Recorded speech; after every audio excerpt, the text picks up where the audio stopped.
boy Bluegatsiga, and welcome to Weeb Corner. Today I'm going to be talking about Diabolos from Fairy Tail, and why one-shots in Fairy Tail are stupid, and that they should really stop. Whoever's writing Fairy Tail 100 Years Quest, stop it. It's dumb. Before, Fairy Tail villains could take multiple blows and still be fine. Merity, when she fought Juvia hit her multiple times with different with different powerful attacks, and she was A-okay. Same thing with Zonkro Yu's eating blows like it was nothing. Zero. I kind of missed when Fairy Tail fights when villains just didn't get one-shotted. Just because... just because the writer just felt like being very stupid. Anyways, the problem with Diablos, like I mentioned, is the one-shotting, as well as a few other things. The first members of Diablos we get introduced to are there's Scullion, Mad Mole, and Kiria. And they were pretty hyped up, they're pretty strong.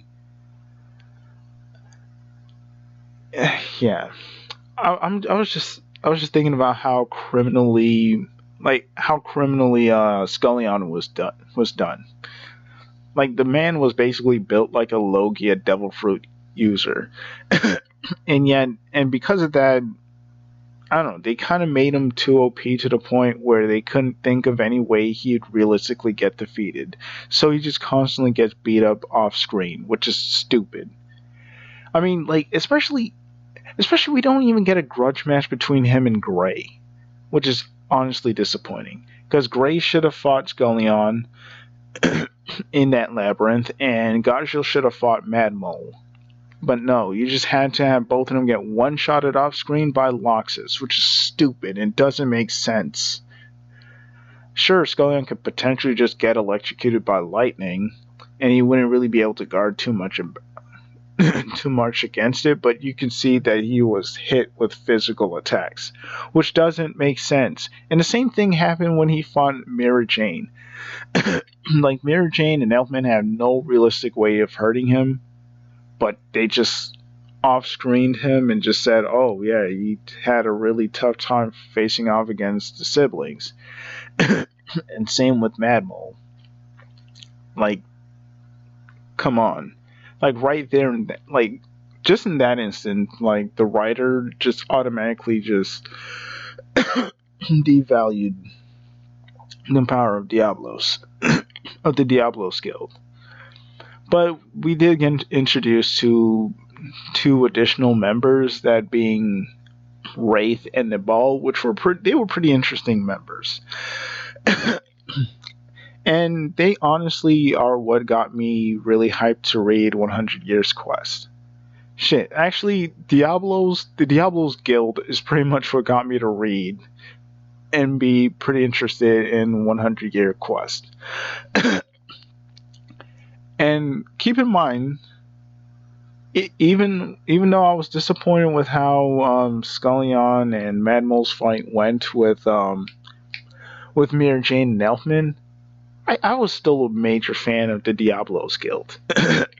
especially when I found out there were even more guild when I found out there were more guild members like them, which is pretty nice. Because I was like, wow, okay, the trio already gave Natsu and his friends so much problems. I wonder what other great surprises this guild is going to bring up. And Nabal was giving Wendy the works. And Wraith, he wasn't as strong as the other members that I mentioned, but he was pretty cool. I especially liked his white flames. Unfortunately, he doesn't use it. He doesn't use it after the beginning of the fight, which wasn't a fan of. And that and him being a surprise Fairy Tail member is very dumb. I would have liked it better if he actually was killed by a person and did happen to run into the person who killed him. Him being a Fairy Tail member just seems forced and doesn't seem all that logical. because like, when he still have his fairy tale guild mark on him, so when he know that he was a member of fairy tale, and if he knew he was a member of fairy tale, wouldn't that make him discovering his past way more easier than simply joining a guild of dragon eaters?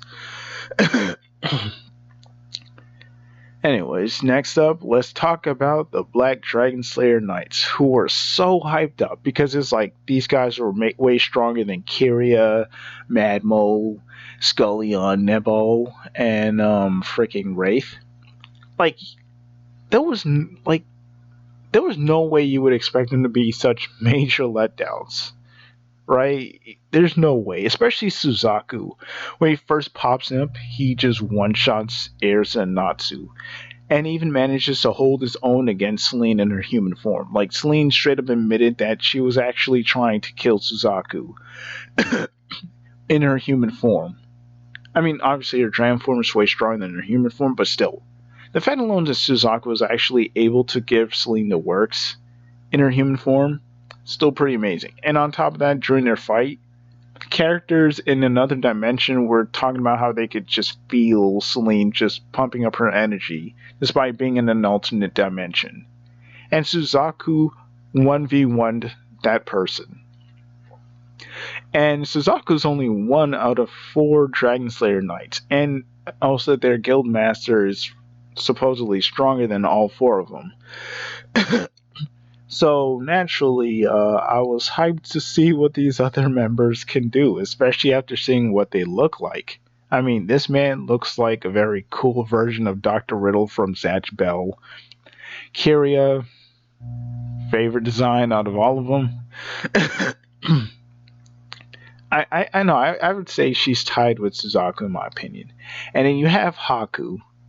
I liked Haku's design as well. So it really pains me to say that the Black Dragon Slayer Knights they ended up suffering from one-shot-itis. they were a disappointment. So much so to the point where, like, I legitimately were like, these guys are less threatening than Scullion, Kyria, and Madmo were when they first popped up onto the scene. And that is really sad, to be completely honest with you. In fact, I would say that this meme is pretty inaccurate. If anything, Suzaku and Kirin should both look like this part, because as far as I'm concerned, Suzaku, he dropped in coolness for me. Especially, like, his fight with Natsu was pretty alright. I can somewhat buy that he wouldn't be able to fight Natsu properly given the narrow space. But one thing I just didn't like was how Suzaku basically just became Natsu's bitch at the end of that. Not a fan. Like, I don't know, like, Suzaku was just, he kind of became a bitch. I did not like that. Kirin, he was decent-ish, but he still practically got one-shotted. Yeah, he took an attack from Loxus earlier, but that was like way before he gets one-shotted by Loxus later. So I was not a fan, especially considering he was said to be the strongest Diabolos member, with the exception of the Master himself. Who also, by the way, got one-shotted by Celine, which is dumb. Stop one-shotting villains, please. So yeah, for Kirin to just get one-shotted by a single attack from Loxus, pretty stupid. Wasn't a fan. And also, if I was the person making this meme, I would swap Haku and Misaki. Haku's defeat was actually necessary. We could kind of understand that, otherwise Natsu and Lucy wouldn't be able to participate in the arc. But I would at least liked if Haku lost the same way Loxus lost to Natsu, where when Natsu and Loxus fought, like, Natsu ended the fight by comboing several techniques on Loxus. It would have been more believable like Wendy's fight would have been way more believable if she actually defeated Haku the way Natsu defeated Loxus, by just comboing off on him until he stopped moving. I mean, yeah, he did take attack from her before and landed on his head, but still, like a single Sky Drill defeating him seems very stupid to me.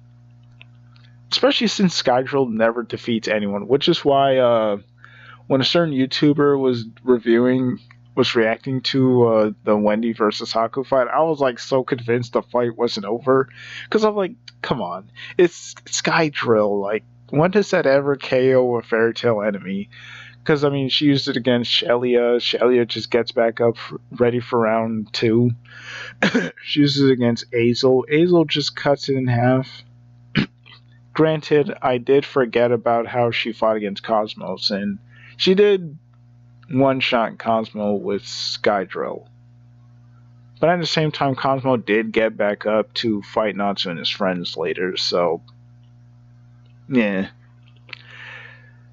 But like, Haku's defeat isn't as disappointing as Misaki. I guess I personally consider Misaki's defeat way more disappointing because I had higher hopes for her. Such a sick character design and everything. Plus, the setup for her fight was pretty cool and badass. She just approaches Gajil, Gray, and Erza, and all of them are shook. Oh yeah, and Carla, but we're not gonna count Carla. Anyway, she has all of them shook because they could just sense her magical power. And how I initially thought it was going to go down was all three of them were going to fight Misaki.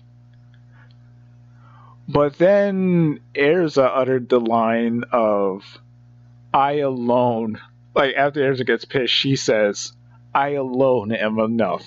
And then immediately triggered my Erza versus Kyoka PTSD flashbacks. Because I was like, oh nah, not again. Please, can we not have an Erza fight that is complete bullshit? I mean, we did get Erza versus Yoko, which was pretty fine. And surprisingly not stupid. But still, it was like, that line just made me go, oh, please, can we not do that?